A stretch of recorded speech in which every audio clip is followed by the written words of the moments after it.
two films. But Bad Taste and Dead Alive always are right here with me. And that was pre-Lord of the Ring, Peter Jackson too, which is fantastic. So those are two that are always going to be on a list somewhere. And we should totally do an episode, split it in half, one for each film. Because those are just those films. You want to talk about amazing films. There you go, right there. There you go. We got Nigel. Nigel got a quick call out. Nigel Daniels, your mother is a purveyor of personal service. Oh my God. That is my sister. What's up, Nigel's sister? Thanks for watching. Yep. So, all right. So let's get into it. Let's talk about it. John Carpenter's They Live. Now, John Carpenter, in my opinion, this guy I think as a director, he has the most cult classics under his belt. Oh, for sure. Yeah, I mean, I know we mentioned The Thing, which bombed in theaters when it came out, but then became this cult classic, renowned, everything. Mm-hmm. Which it suffered because everybody wanted a friendly E.T. alien movie, but then not me. I wanted to see Wilford Brimley mutilate people. I mean, come on now. I wanted that. Anyways, so would the majority of his movies be considered cult classics? John Carpenter? Yeah, I really. Were they not commercial successes? The Thing is huge. No, all jokes aside. But it's sometimes, I think what Jesse's getting at is when the popularity really takes off. Like, for example, Big Lebowski. Big Lebowski is the cult classic. It's not a horror cult classic. It bombed in the films. Everybody hated it. And then when it came out on home video, people started watching it. And then within a couple of years, exploded. Okay. Making sure. Got it. That's usually what people refer to as the cult classics. Is it may not have been the greatest when it came out, but once it hit video or once it hit a stride with people later in life and blows up, that's kind of where we frame that cult classic from. Yeah. But so anyways, let's get into it. They Live. Now this is a classic Carpenter film. If anybody hasn't seen it, make sure you go out of your way to see it. Absolutely. It's about society. And man, we are asleep, 9 to 5, working hard, no creativity, no dreams. We're just working. We're getting poor and poor and poor. And then a man stumbles upon some sunglasses. Oh, like now? Yeah, dude. I'll talk about that in a second. And he sees the world for what it is. The signs: conform, reproduce, obey. Yeah. And yes, this is, I think, one of the reasons why this movie is such a good cult classic, because it reflects even today. Absolutely. Like, I was watching it and I was like, it chilled me that this movie was made in the 80s and it stands up like this. Now, what were your guys' impact when you first saw They Live? Nigel, go ahead. They Live is just an amazing movie for to me. Obviously, there's dozens of reasons, but the biggest one for me is there are hundreds and hundreds and hundreds of movies where aliens come to Earth and conquer the humans, or try to conquer the humans, or whatever, and they're all about how the humans fight back, stop them, whatever. They Live is a movie where the aliens have already won. Oh, good perspective. When the movie starts, the war's over. Yeah. Humans are already conquered. This guy is figuring it out in real time. So for me, it's a fresh perspective on that, that trope. You know what I mean?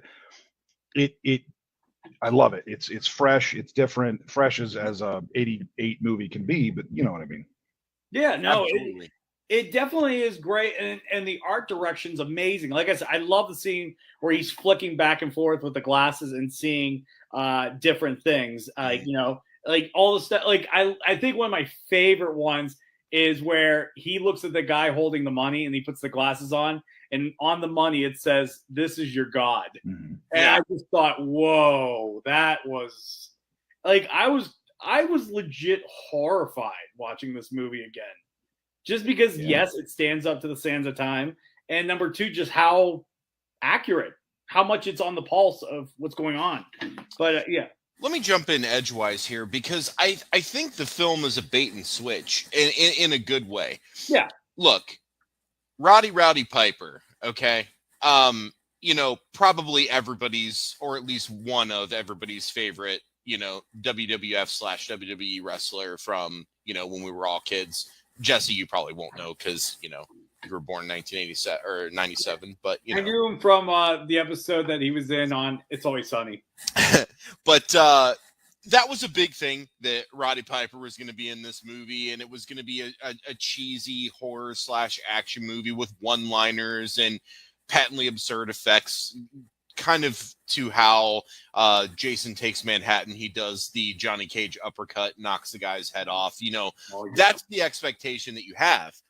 So that's what you expect, and that's what you're given.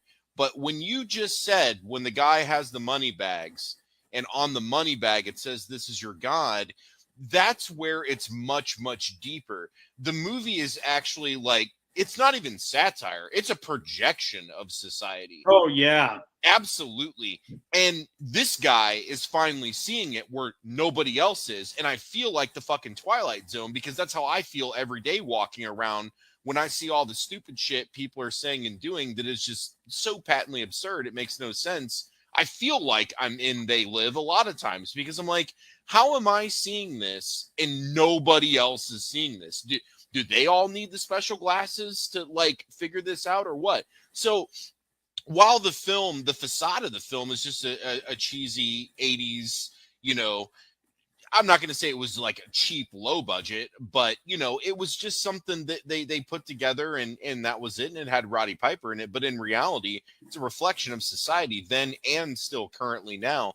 Yeah. And there are not a lot of films that can do that, and especially this. This wasn't like a AAA blockbuster that made $500 million, but those movies that make that money can't do what this film is trying to do. And for that, I respect it like so much more than many, many other films that are more commercially successful than it, because this movie really tried to do something that nobody else has really done. And to me, that's admirable, and it needs to be respected and appreciated. I agree. And because like it really wrote itself into our world.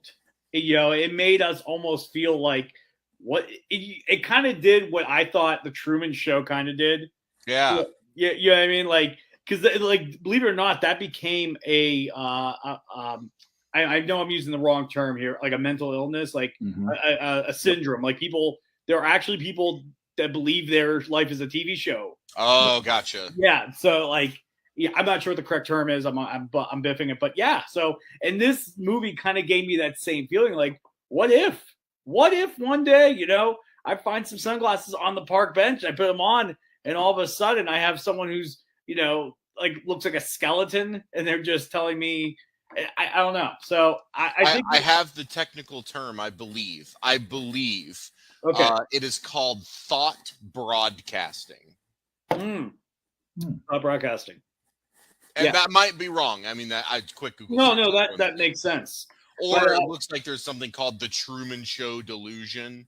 Yeah. So it looks like it has different names, but it's all the same concept.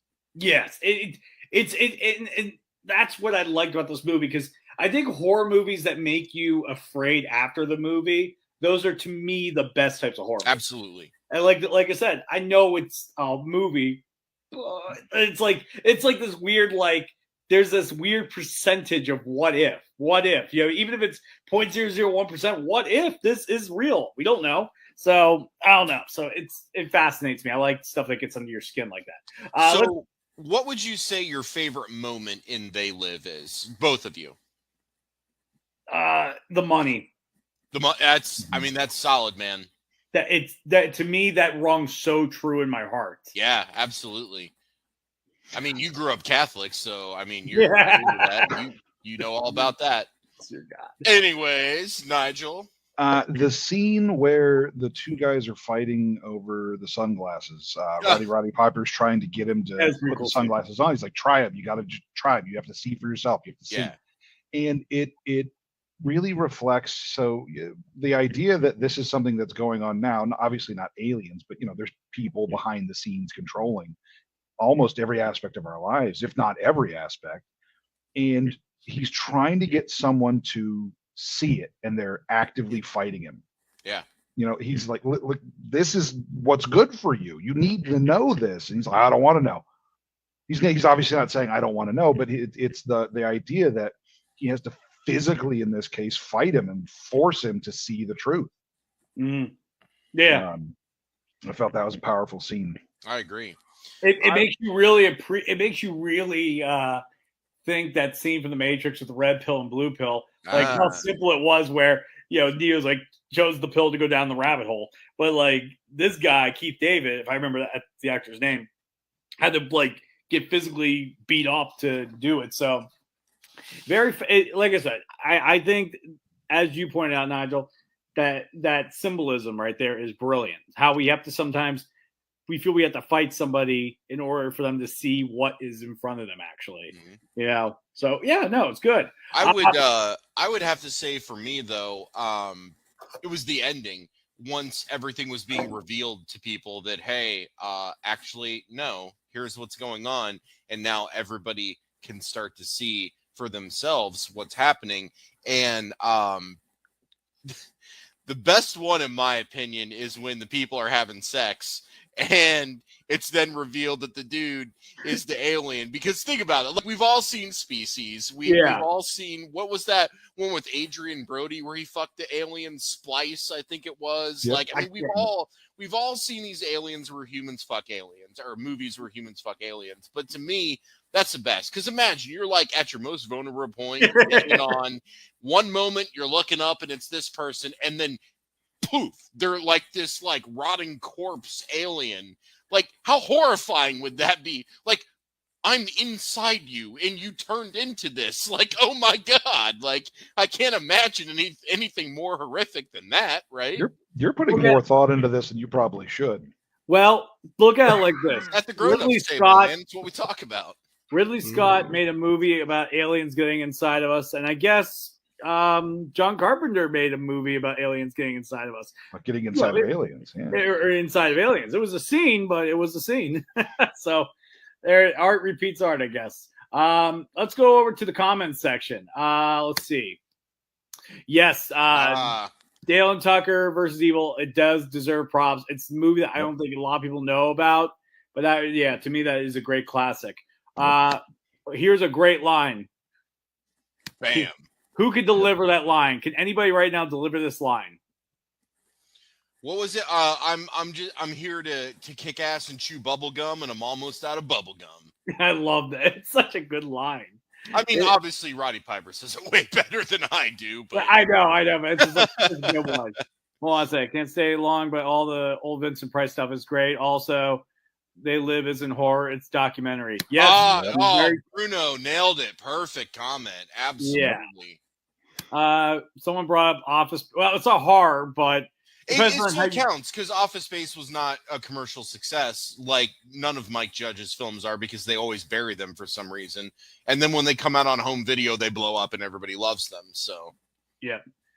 Session 9, I didn't really care for. I thought it was kind of weak, but I totally agree with Tom on Lost Boys. People Under the Stairs, absolutely. Evil Dead, absolutely. So yeah, definitely, Tom. Excellent choices there. Excellent. Good choices indeed. All right. Well, let's move on to our next movie. What's it going to be? We're going to jump over to Chud. So what do we have to say about Chud? Who would like to open it up? Give the audience a little taste of what it's about. I'll open it up. So basically, Chud is a film, again, that kind of strikes some realism with the whole. Remember in the 80s, everything was about dumping toxic waste illegally. Like every movie, like Karate Kid, Terry Silver, his shady business. Men at Work with Emilio Estevez and Charlie Sheen was about toxic waste dumping. Teenage Ninja Turtles too. Yeah, I mean, it's like everything from this era was about toxic waste, so it was great.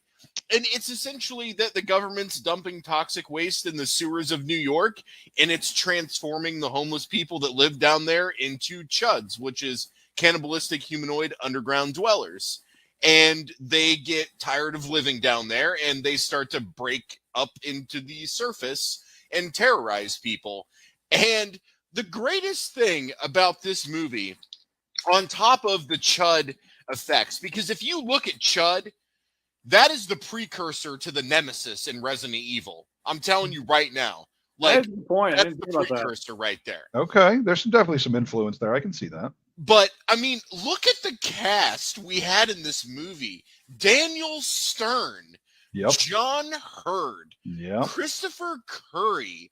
Like, I mean, it's Sam John Goodman. Yeah. Sam McMurray. Goodman, John Goodman was in it. Patricia Richardson was in it. Like, so many of these people before they hit their big role were in this film. And it's like a low-budget horror film. But the thing I think I like the most about Chud is that the movie did take itself seriously. The actors really did try. And they delivered decent performances in a low-budget horror film. And I appreciate that, because when we talk about Ice Cream Man, we're going to talk about how everybody in that movie didn't give a shit except for drunk Jan Michael Vincent. He was the only one that delivered his lines in a serious manner. But with Chud, they tried, man. They really, really tried. And that's what always stuck out to me, is that these people made this film, but they actually tried. They knew it wasn't going to be great. Everybody knew that. But they didn't go into it like, I'll just do whatever. It's for the paycheck. I mean, I'm sure some of them did. But when you watch it, it doesn't really come through in the performances. It looks like they took it pretty serious. And I appreciate that. Yeah. Do you think on the set of Home Alone that Daniel Stern and John Hurd like avoided eye contact? I think they swapped Chud stories in between takes left and right. That's what I think happened. I mean, they never speak of this together, again. you know. But you know what? I don't think they ever had scenes together in Home Alone, because Marv and Harry never met the parents. Other than when Harry in the was very beginning, but that was Harry as the cop in the house. But Marv wasn't. Marv never interacted with the parents at all. So he and John Hurd never had a scene together. Even though they were in the movie. But they have plenty of scenes together in Chud, which is fantastic. So yeah, this movie was just it was fun. For me, this was my first time ever watching it. It was just a fun movie. Like, man, first timer on Chud? Wow. Yeah. Well, here's the reason why, and this is one of the lessons I've learned recently. Do not judge a movie by its title. Don't. I did that with Pumpkinhead. I watched Pumpkinhead. Yeah. Pumpkinhead was amazing. Oh, dude, it is. It really is. I avoided a movie because of its title, and I thought that was my loss. So when you put Chud on the list, that's why I was like, yeah, because I've seen it on Amazon 1,000 times and I never watched it. I'm like, you know what? And I saw who had it in. I'm like, why aren't you watching this? So I watched it. It was great. I love the when they were trying to race out of the sewer before the gas lines go and they 68. Like, I loved it. I was at the edge of my seat. I'm like, are they going to do it? They can do it. And then that fucking Wilson shoots the cop who's trying to help them. Yeah. Yes, and I like to think the cop lives at the end. Like, he talked for a second. I like to think he survived that whole thing because I felt bad. He lost his friggin' wife. But we were rooting for that guy. And, I got to say, Daniel Stern literally murders a high-ranking government, official. And I don't see any consequences from that action whatsoever at the end of this movie. Dude, he hit a moving vehicle, nonetheless. Right. He was a man on a mission because he was like, my homeless people in my homeless shelter are getting kidnapped. What's going on? What's happening? All he wanted to do was make soup. That's all he wanted to do was make soup and help people. The Reverend just wanted to make soup, and he had to. Here's what happened. He was there to kick ass and make soup, and he had no one to make soup for. There you go. Some ass. But I think one of the coolest things about this movie was it wasn't really a twist ending. It was a twist fact, as I call it. What Chud actually meant. Oh, yeah. I forget the acronym for the what was it? contaminant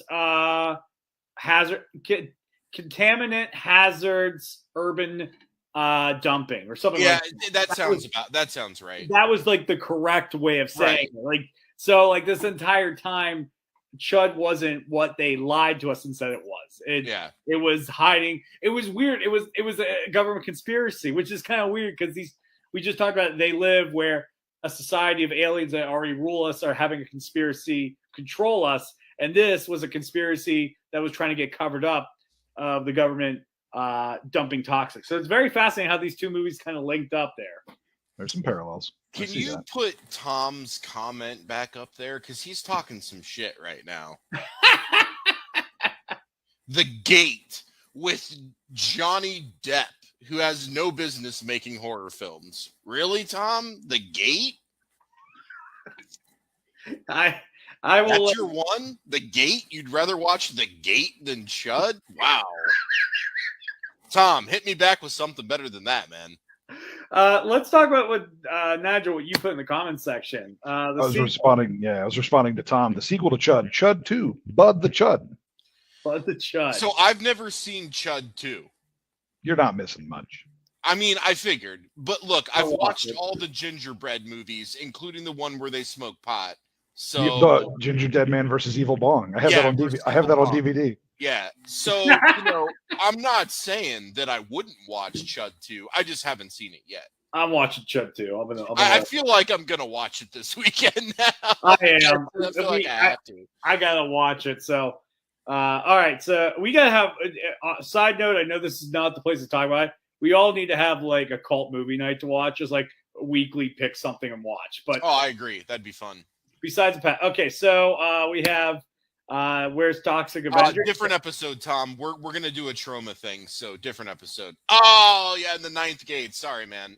Look, it was close enough. Anyways, you invalidated your comment, anyways. So. by insulting the Chud, That's right. But I think what another good thing about this movie was the practical effects. Like we actually had a Chud that existed in our 3-dimensional world, and I became really in the last couple of years. I don't want to say I demonize CGI because I like CGI. I hate how it can be overused. Yes, and because some of these makeup artists are fantastic. Like when I saw the Chud, like I know it's a guy in the suit, but when I saw him, I didn't think that. I thought Chud, that's a Chud, and it's here to kill somebody right now. Yeah, yeah, and I just love the glowing eyes. I like when they cut it. And he had that, like they had the green blood and everything. Yeah. Well, they kind of had the alien creature from the Thing where their like necks would grow up and contort and stuff. So there were some fun surprises. Again, you can tell that they really did try, but they also knew their place at the same time. They didn't try too hard, but they also didn't go into it half-assing it either. It was like the Goldilocks and the Three Bears. It was just right. And I think that's why everybody loves this film, except for Tom. So, all right. Well, with that being said, do we have any final closing thoughts on Chud? Yeah, if they reboot it, who plays Daniel Stern's character? Daniel Stern. I mean, he could still He's play. Still alive. He still could play. John Hurt unfortunately passed away a few years ago. It's very sad. So. He can't reprise his role, but yeah, I can see Daniel Stern playing the same character. What about a new actor?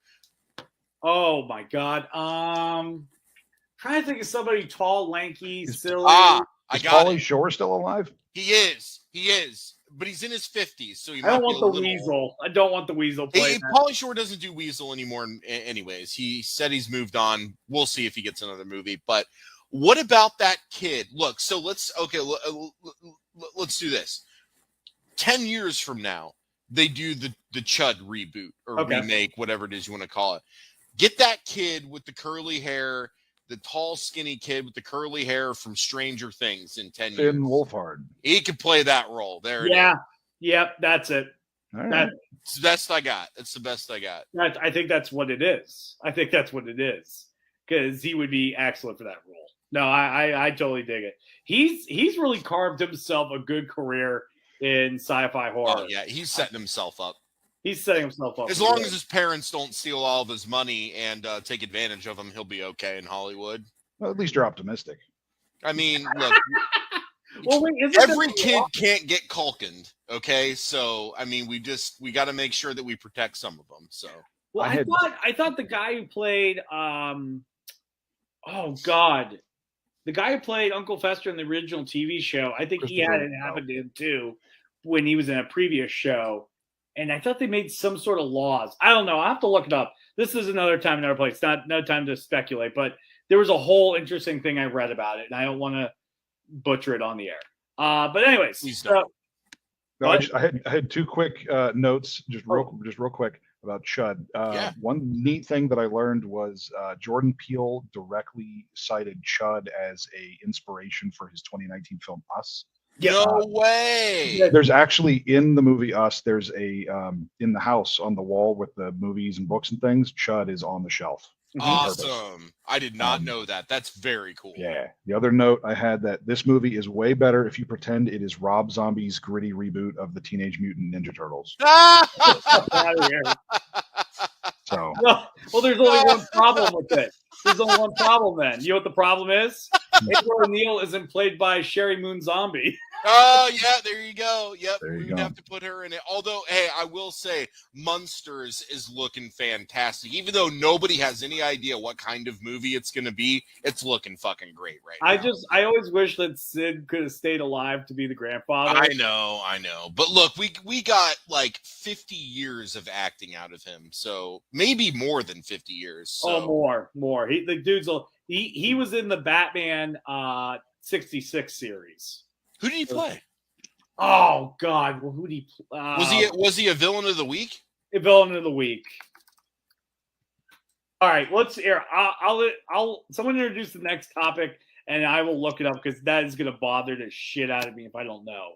All right, so let's jump on to the next movie. We're going to talk Ice Cream Man.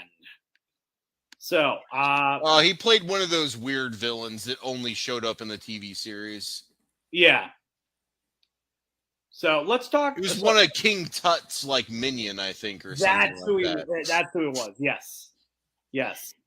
We got a comment in the. Let's do the comment section. This is speaking of House of 1,000 Corpses and Devil's Rejects. Will those be classics 20 years from now? Yep, absolutely. Oh yeah, absolutely. And the thing is many people that look, everybody knows I love House of 1,000 Corpses. I pretty much like every Rob Zombie movie today, with the exception of Lords of Salem. I fucking hated that because I hate art horror films.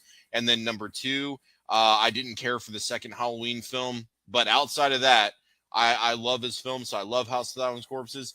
I know people pan it, but look, when you get like Siskel and Ebert saying that Devil's Rejects is good and they liked it, that means something. So I totally agree with Tom. Fantastic. The third one I really didn't care much about because I didn't like how they retconned the ending and just dragged it out. I think it just should have stayed a 2-film series. But Devil's Rejects was just so great. Tom put in another comment saying he agrees with Salem. Look, you guys know I hate artsy horror films, Ari Aster and his bullshit. So, Lords of Salem, I was not a fan. Yeah, anytime I can say I fucking hated Hereditary and Midsommar, now that I suffered and watched that movie, I'm going to say it. That's just how it is. And the dude plagiarizes movies. Anyways, let's move on to Ice Cream. I'm going to wrap it up. This is going to become another show, John. It is. And eventually I'm going to get a letter from him saying, I'm going to sue you if you say that again on distributed, show. So anyways, I hate those films. I get people like them. I hate them. Here we go. This is what we've been waiting for, folks. This is the gem right here. 1995. Well, 1994, but I think it was released in 95. The Ice Cream Man. So I scream, you scream, we all I'm gonna let Nigel lead this conversation because I know this is his movie. So this Ice Cream Man, oh wait, hold on. Sorry, I wanted to. Yeah, there it is. He's got it. Bam. I make questionable purchase choices. Ice Cream Man is a documentary about how Clint Howard actually lives. I believe it. Clint Howard plays a guy named Greg who grew up in a Gregory, who grew up in an asylum, and after escaping, he decides that he wants to make children happy by giving them ice cream. The kids go, "This is no, you're weird. We don't want ice cream from you." So he changes his mind and goes, "Well, if I can't give you ice cream, I'm gonna kill you and make you an ice cream." Oh my God. Gonna kill you and make you into ice cream. Awesome. This movie has just amazing everything. It's if you haven't watched it, do. It's on, I think it's on Amazon Prime Video if you have it. You have to rent it, but guys, it's only it's only $2.99 and it's an HD, well worth the $3. If you're cheap like me, Tubi. I like Tubi. Stop. I've been supporting Tubi. Tubi was there for me. It was like the father I never had. Stop it, okay? We're not going to get into your problems tonight. It's also got Jan Michael Vincent. Who, I'm waiting. We'll do that. Well, here I'll let John tell the glory. No. We're going to talk about the film. We'll save Jan Michael for last.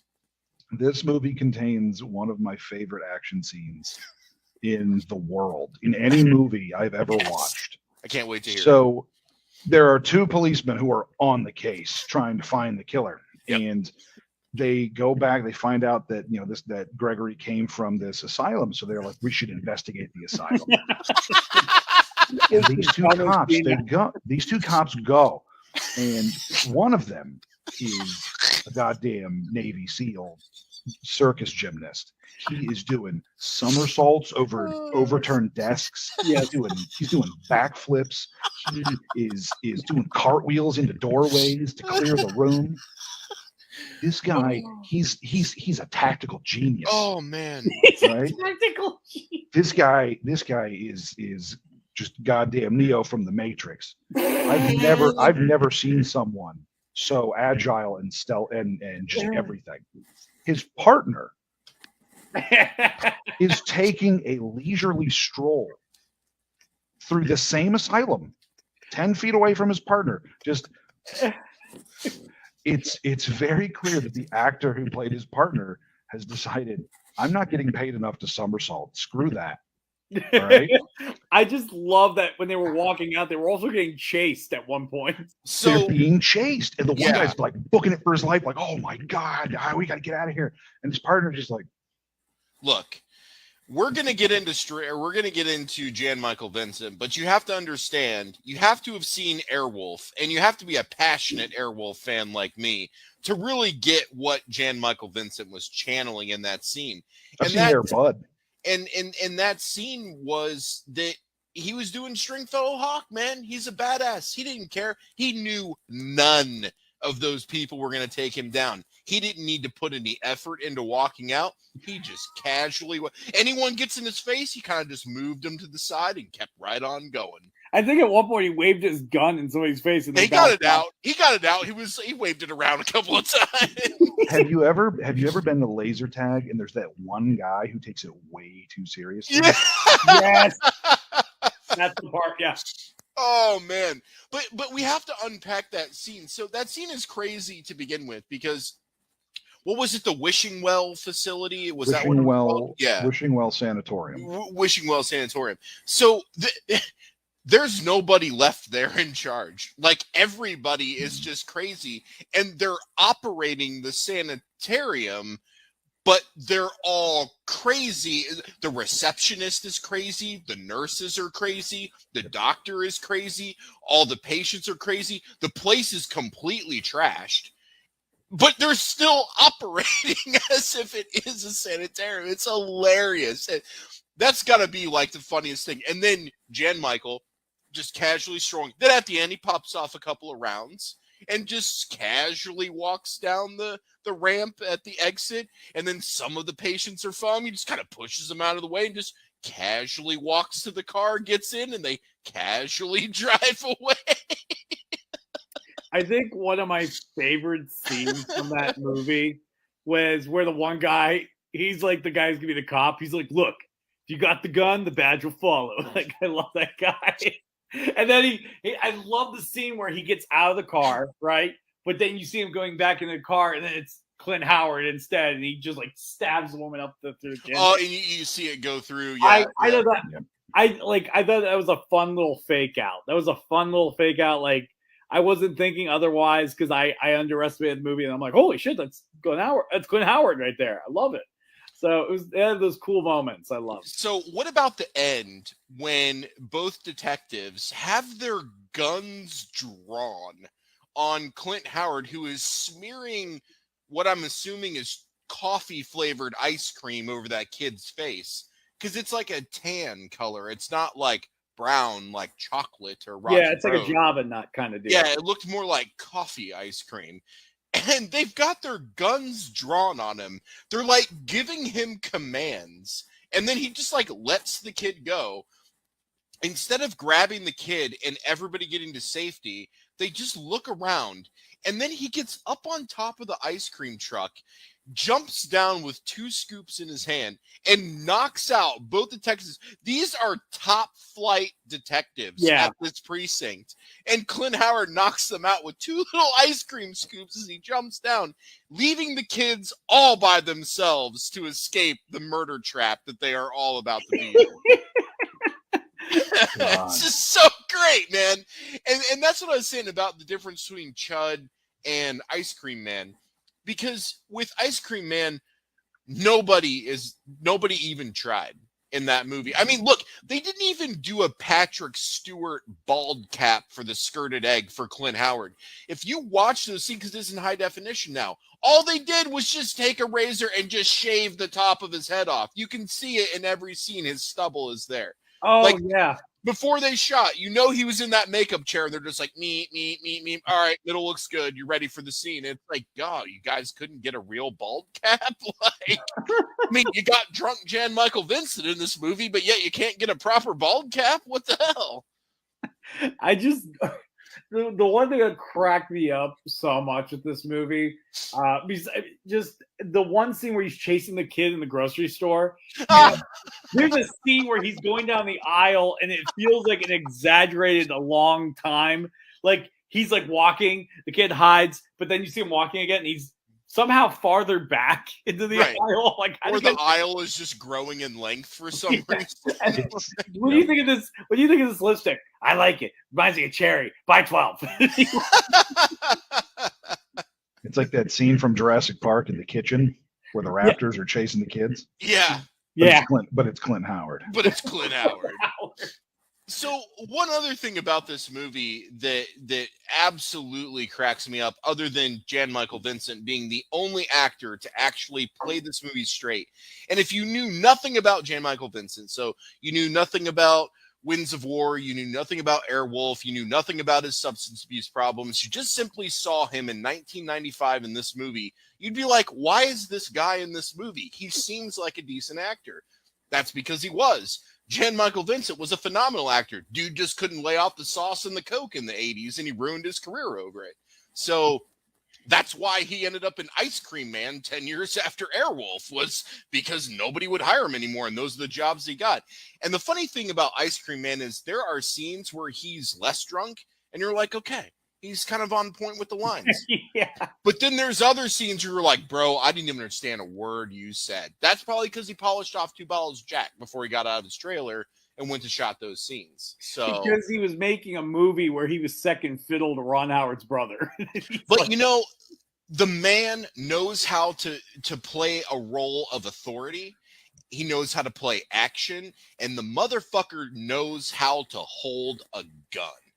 Because when he holds a gun, you believe it. And I will show you a picture of Jan Michael Vincent holding a gun and looking very convincing, because he is. So the dude knows how to act. He just couldn't lay off the sauce and the coke. He died. It's very sad, but at the same time, he was a real son of a bitch in life because of the substance abuse. He hurt a lot of people. He killed a cat. He was in multiple accidents. Yeah, he was in a drunken coke rage and stomped a cat. It was a horrible story told on Howard Stern. Shit. So, I mean, I feel bad for the dude, but I don't because it's still a choice. And even if you have addiction problems, I get that it's a disease, but you still have to do something about it. And he really didn't do anything about it until the end of his life. But, I celebrate the roles that the dude had that I really loved. Airwolf is one of my favorite shows of like all time ever. One of my favorite characters, Stringfellow Hawk. So, and look, Winds of War is amazing. If you have not seen that miniseries, it's about World War II. It was in the early 80s. Robert Mitchum is in it. And wow, what a great series. So I highly recommend everybody watch that too.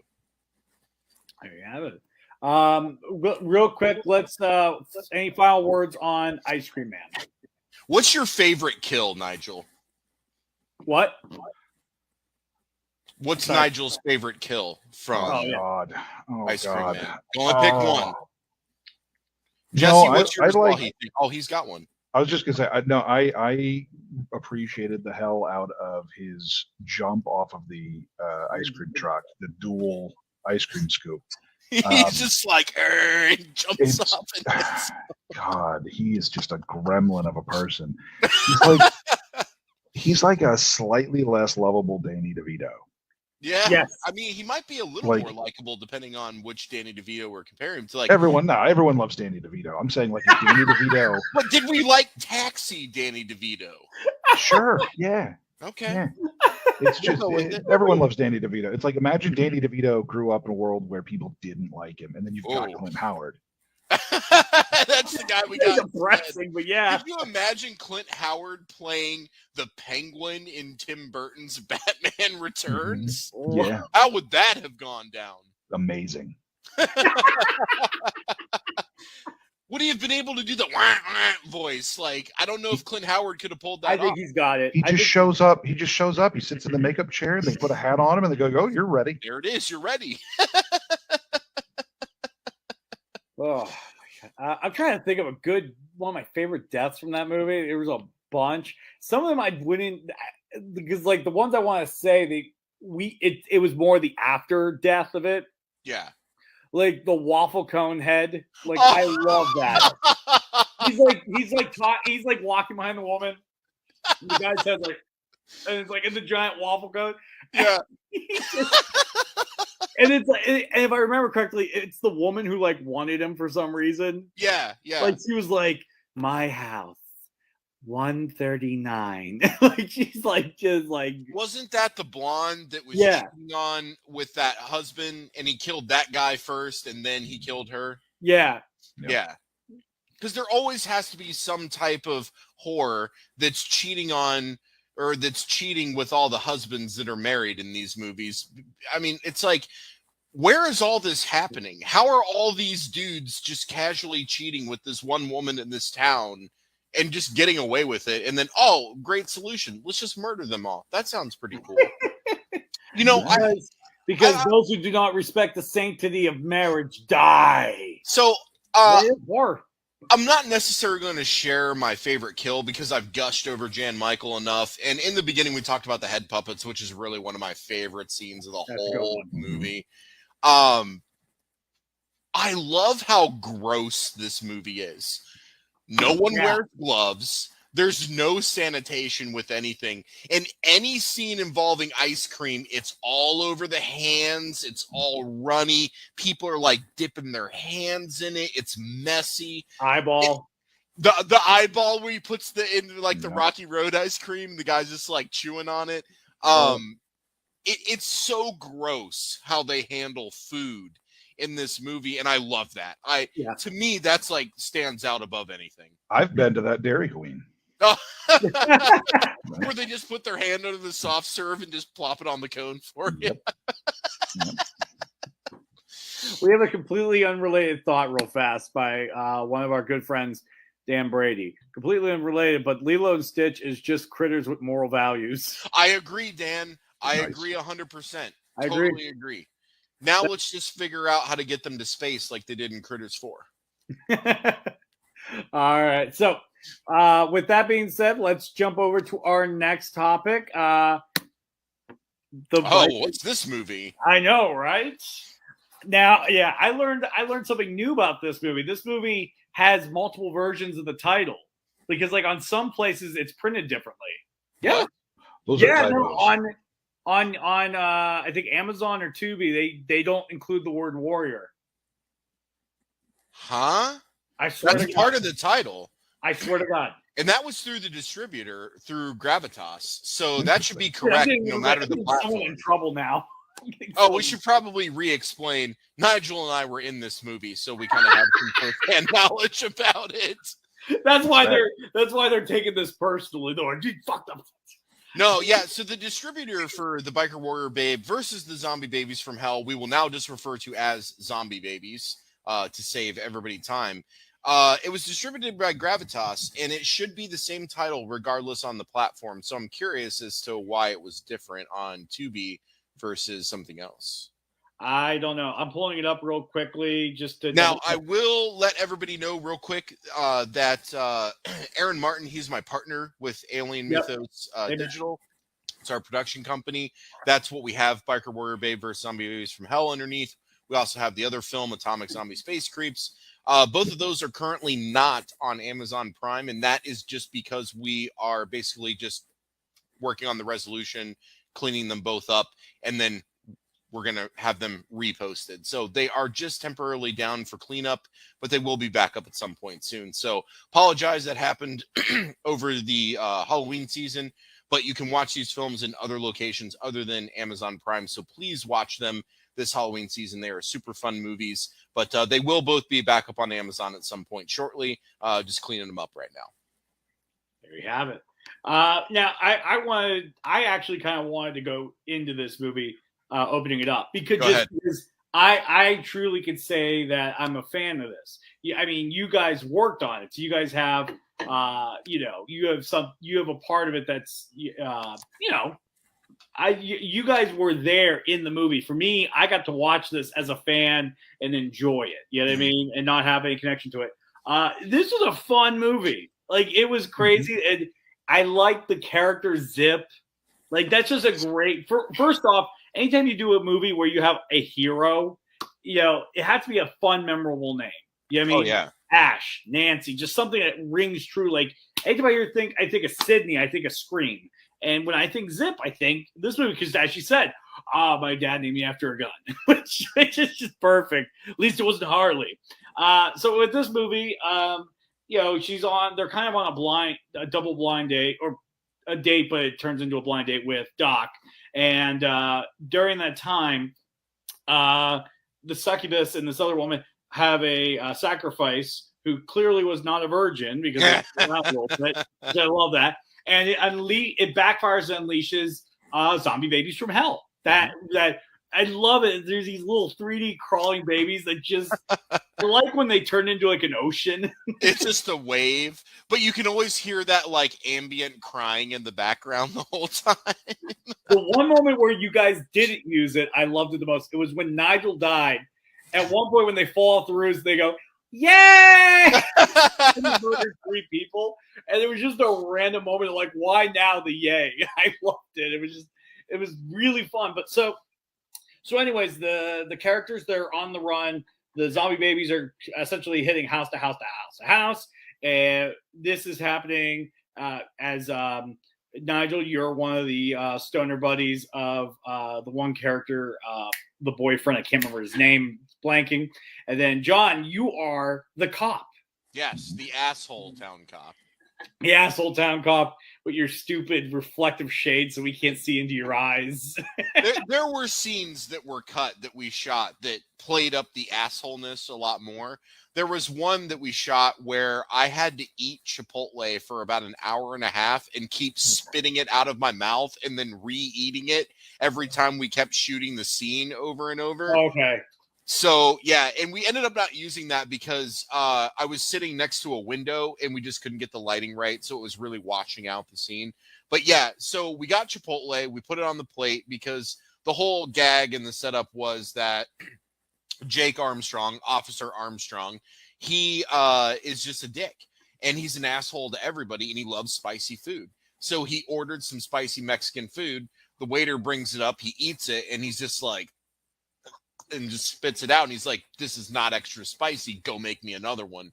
And we shot that about 7 times So at that last moment, like my chewed up and spit out food is like, Chipotle is a big bowl, and we had it on a plate with like a knife and a fork, so it looked like a restaurant, and I could start to see the piles of what I had eaten and spit out. So I had to start scooping fresh food, putting that in and spitting that out. But by the end, it was just all chewed up and spit out food. Oh. So really, really gross. But behind the scenes, hey, it's for the movie, So I did it. It was very fun to shoot that scene. I'm kind of sad it didn't show up in the movie though, because it was really fun to shoot.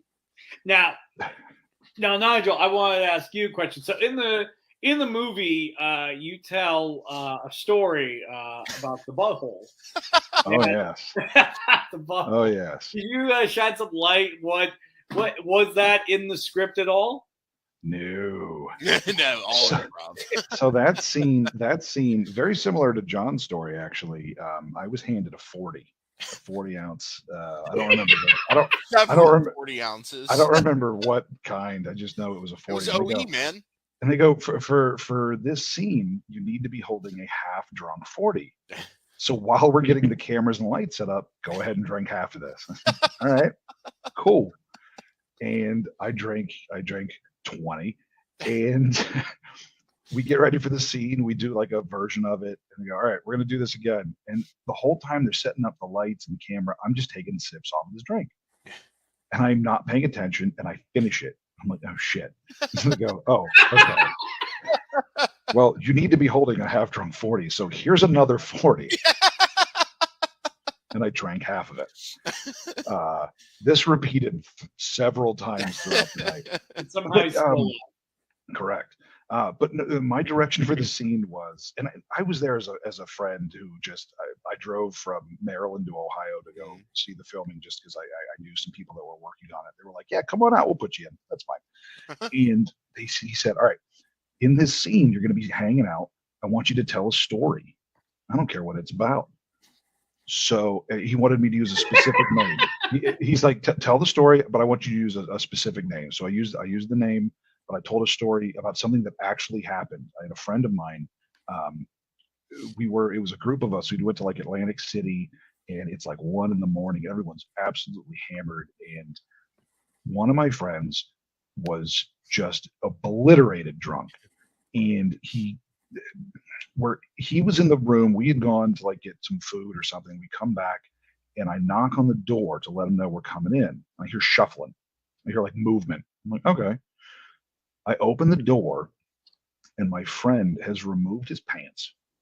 He is doing a handstand in the doorway with his feet up on the sides of the door frame. And I open the door, and I'm looking at a bottle. I was not prepared to be looking at a butthole. That was not something that I was ready for. I didn't know how to handle this. He shut the door and backed away. Sometimes you're just not ready for a butthole. Not ready for it.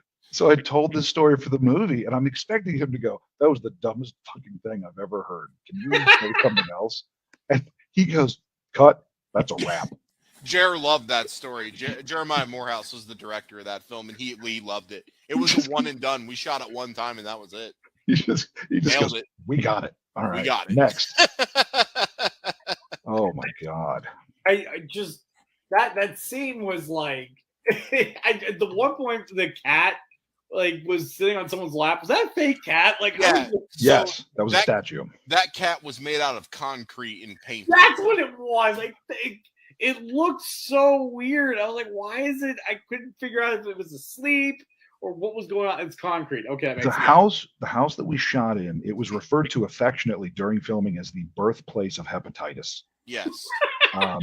It was it's been years. This was 6, 8 years ago, but it was described to me the house, someone had died in it, and we were given permission to film in it in between the period of time while ownership was being transferred to like the estate. Yes.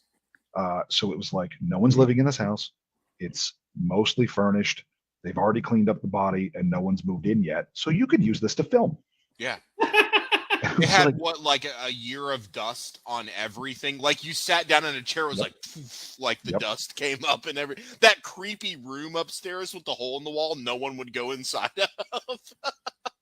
There was rust in places there should not have been rust. Oh, remember that refrigerator with all the mold when we opened it up? Oh, it smelled so. There was that box of wine in there nobody wanted to drink. Probably could power a car. I didn't want to ruin my 40s. Tom loved the "I'm not prepared for a butthole." Yeah. Some days you're just not ready for a butthole, man. You've really got to prep yourself. So we're going to do two more things before we head out, just because we're running a little over. But I want to get these two things out of the way. So number one, when filming this or the after, it being shown in theaters, what was your favorite moment, each of you, throughout this whole process? From movie getting made to being shown to whatnot.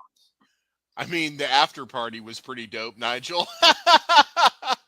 Oh. I definitely saw your testicles that night. They were right here in front of my face. So, you were not prepared for a testicle. Well, let's just say that Nigel was receiving an autograph from a very dear friend of ours. And when you're drunk, why not have your testicles autographed with a pointy Sharpie marker? Okay, there you go. Yeah. Yeah. Well, so the wrap party was the same night that we filmed that scene we were just talking about. It was, yes. So I had pre-gamed with several 40s. Oh, okay. That makes a lot. By the time the party started, I was done. I was done.